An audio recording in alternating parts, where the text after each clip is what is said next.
So here's the caveat to structure. The one thing that is important to highlight. Structure only works if it works for you. This ties in with something I say all the time.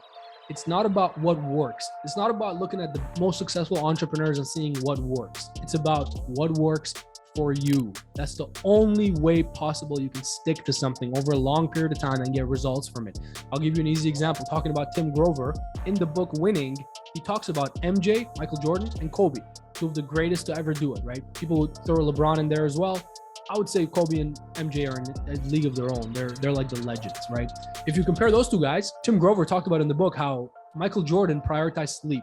He would really like to sleep a lot. He would never miss the 8 hours of sleep or 9 hours of however much he slept. To him, that was a big piece of him performing like he did. Kobe, on the other hand, could not care less for sleep. Of course he slept. Of course he had nutritionists and planners and trainers, and Tim Grover was one of his trainers, right? But Kobe was up apparently every day at around 4 a.m., right? 3 a.m., 4 a.m., whatever it was. And Kobe was apparently in the gym at 4 or 5 a.m. every single day, no matter if it was game day, practice day, whatever, taking shots.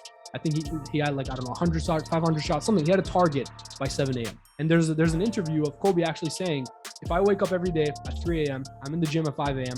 until like 7, 8. I come home, I eat breakfast. I give it a couple hours break. At 11 or 12, I go back to the gym. I practice and train again. I come home, I have my lunch. I go back and practice again. I come home, I have my dinner. I go back in the evening and I do some light cardio and some light practice again. And I go to sleep and I repeat that every day. Over a year, over 5 years, over 10 years, there is no chance in hell any players that take an off season or take time off could ever beat me, period. There's no chance in hell. So Kobe left it up to that.